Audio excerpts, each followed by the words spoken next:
Bine v-am găsit, dragii mei din Zodia Pești, oriunde v-ați afla. Bine ați venit tuturor pe canalul meu, Tarot Flor de Loto. Eu sunt Nina și, ca de obicei, mă bucur să vă am alături. Azi voi face o lectură generală pentru luna septembrie, așa că dacă aveți Soare, Lună, Venus sau Ascendentul în Zodia Pești, atunci această lectură este de asemenea și pentru voi. Și așa cum v-am obișnuit, vom extrage 4 cărți, câte o carte pentru fiecare săptămână a lunii septembrie, mă scuzați. Haideți să vedem ce avem. Avem prima săptămână. Să vedem. A doua săptămână. A treia săptămână.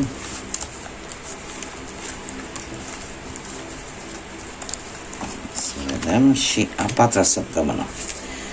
Bun, haideți să vedem. Prima săptămână din septembrie avem un scaun plin. Cineva nou intră în viața ta. Cred că este o persoană nouă care intră în viețile voastre. Aș zice că ar avea mai mult sens pentru cei care sunteți singurei. Sau nu. Nu este neapărat necesar. Este cineva pe care voi nu-l cunoașteți și care, într-o anumită modalitate, într-o anumită formă, va intra în viețile voastre, va avea ceva de spus. În a doua săptămână avem ursul, care ne vorbește de un anumit pericol, mai ales în probleme financiare. Așa că, mare grijă cu această persoană care va intra în viața voastră, pentru că se pare că are legătură cu partea financiară și prezintă oarece pericol posibil și acest lucru, de care îți vei da seama în a doua săptămână din septembrie. În a treia săptămână avem barca, care la fel ne vorbește de proprietăți, de bani, de moșteniri și de un vânt al schimbării. În a patra săptămână avem acul sau boldul, ca să zicem așa, care ne vorbește de un nou job sau o nouă carieră. Schimbi poate ceva în spectrul ăsta profesional. Vine o schimbare cu acest vânt al schimbării, aduce poate un nou loc de muncă sau o nouă specializare. Haideți să vedem care este energia generală a lunii septembrie pentru dragii mei din Pești.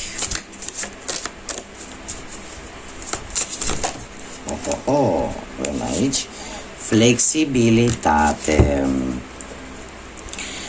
Care ce ne spune? Se pare că vor apărea situații în care într-adevăr va trebui să fii precum peștele în apă. Nu cred că va fi foarte greu pentru voi. Este vorba despre anumite turbulențe care pot apărea de-a lungul lunii lui septembrie, dar se pare că viața te-a făcut să-ți dezvolți această abilitate, da? Abilitate de a te strecura printre probleme și eu aș zice că va fi o lună destul de activă, da? Și că nu trebuie să te lași. Vei avea destul de multă activitate în această lună. Nu vrei sta foarte static, aș zice. Haideți să vedem ce ne spune și tarotul. Va trebui să dai dovadă de foarte multă flexibilitate în anumite situații.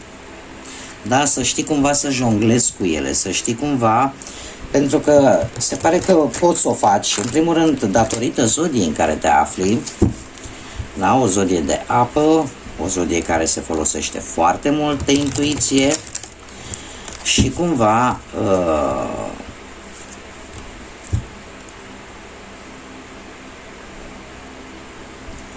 da, să nu te lași și să te folosești de abilitățile care le-ai dobândit până în prezent, tocmai datorită experiențelor prin care ai trecut. Haideți să vedem ce energie și ce sfaturi și ce mesaje ne transmite tarotul pentru voi, dragilor din... Da, se pare că unii dintre voi în situația actuală ceva foarte surprinzător, a apărut. Haideți să vedem. Avem turnul. Turnul care... Avem deja 3 arcane majore. Da, într-adevăr, v-am spus, săptămâna lui septembrie va fi o lună, mă scuzați, luna lui septembrie va fi o lună foarte, foarte activă. Da? Nu prea vă va lăsa timp așa să faceți pauze. Avem turnul la situația actuală, care îmi vorbește posibil de ceva negativ, posibil. Ceva negativ, o situație negativă care a venit în viața ta, a venit pe neașteptate, te-a luat pe nepusă masă, dar trebuie să vă spun că tot ceea ce în acest moment este negativ, de fapt a venit, ceea ce s-a întâmplat, a venit ca la sfârșit să ai un rezultat pozitiv. Știu că sună aiurea, știu că e un paradox, dar când apare această carte, turnul, despre asta ne vorbește. Este acel șult care ne-l dă viața undeva în partea dorsală și ne spune: ei, trezește-te, nu mai poți merge pe drumul ăsta, nu ai vrut să iei o decizie atunci când a trebuit, nu-i problemă, rezolvăm noi și uite așa viața, destinul, divinitatea, cine vrei tu, îți dă o situație atât de bruscă și atât de negativă, cel puțin aparent, pentru a te trezi, pentru a-ți da seama ce este greșit în viața ta sau ce este negativ în viața ta și în felul ăsta să faci schimbările necesare. Și aici vorbim pe toate aspectele vieții. Poate să fie, nu știu, poate dacă vorbim de muncă, de exemplu. Ar trebui să fii cât mai atent să nu comiți anumite greșeli și să nu intri în conflicte cu șefii, de exemplu, da? Sau cu colegii tăi. De ce? Pentru că poate apărea o anumită situație foarte bruscă și foarte vulcanică, da? Care te poate îndemna, nu? Să vorbești poate într-un anumit fel, da? Dacă vorbim de bani, ai mare grijă cu banii sau poate deja s-a întâmplat și ai cheltuit mai mult decât trebuia, iar acum poate ești nevoit să faci economii la maxim. Dacă vorbim de dragoste, poate unii dintre voi au trecut prin anumite rupturi, separări,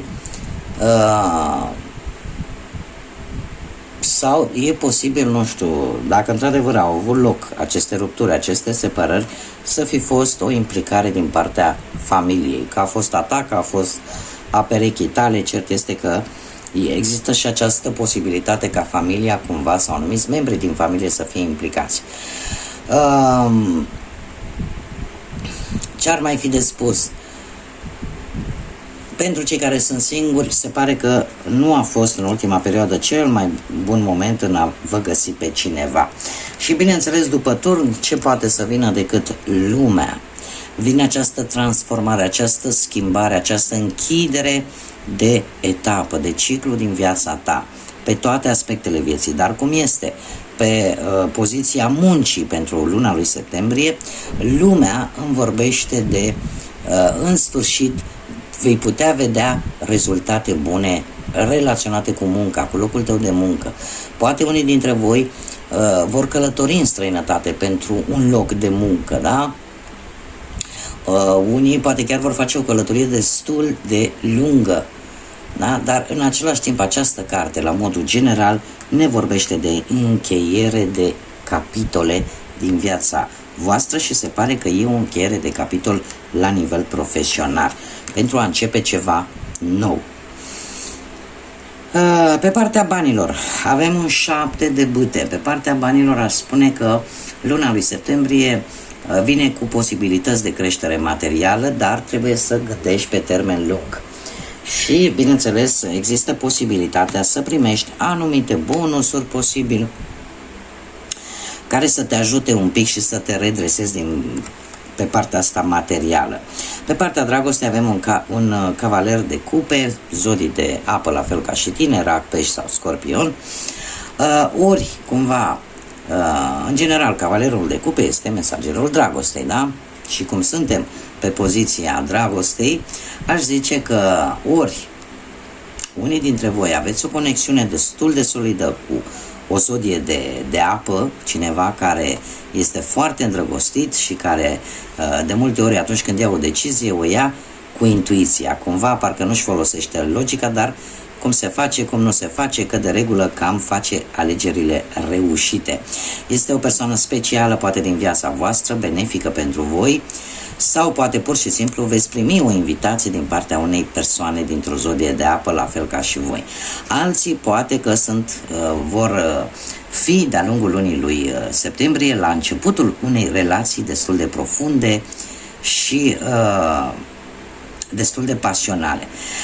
Pentru cei care sunteți într-o relație, cum am mai spus, conexiunea este solidă, care merge către viitor și care există posibilitatea și unei căsătorii într-un interval de timp destul de scurt. Cei singuri au mari șanse ca cineva să apară în viețile voastre care să vă cutremure așa sentimentele, da, să vă cam dea un pic peste cap. De ce? Pentru că cavalerul de cupe este acest mesager al dragostei, al iubirii. Sfatul cărților sau informații suplimentare vis-a-vis de această lectură avem Marea Preoteasă care este o carte destul de spirituală și se pare că de-a lungul lunii lui septembrie aș zice că mai ales doamnele și domnii, dar în special doamnele, veți avea așa un magnetism aparte, veți atrage privirile și veți, cum să spun eu, un moment în care vei simți că ești mai, cum să spun eu, ești mai atractiv, da? E posibil, mai ales pentru domni, da? Cei care sunteți bărbați, o femeie să nu prea-ți vrea chiar binele în această perioadă, așa că mare atenție pentru domni. Ce ar mai fi de spus cu această carte? Că ar trebui să nu răspunzi, mai ales la locul de muncă, să nu răspunzi bârfelor, invidiilor și să nu participi la ele. E sfatul cărților. Dacă vorbim de bani, se pare că cineva nu e în totalitate cinstit cu tine.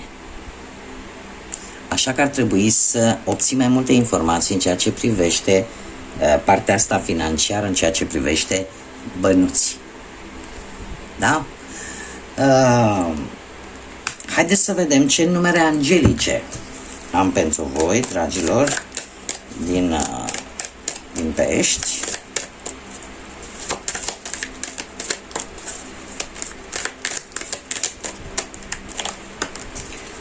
Doi.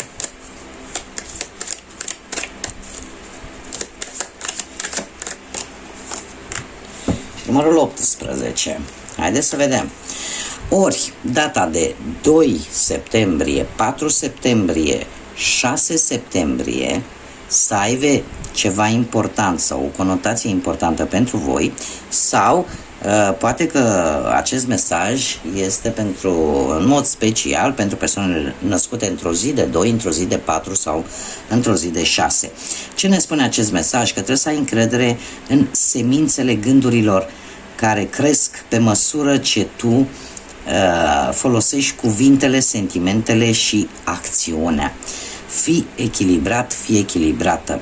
Este cumva să ai încredere în intuiția ta, în gândurile tale și de multe ori în acea voce interioară care încearcă la un moment dat să te protejeze poate în anumite situații.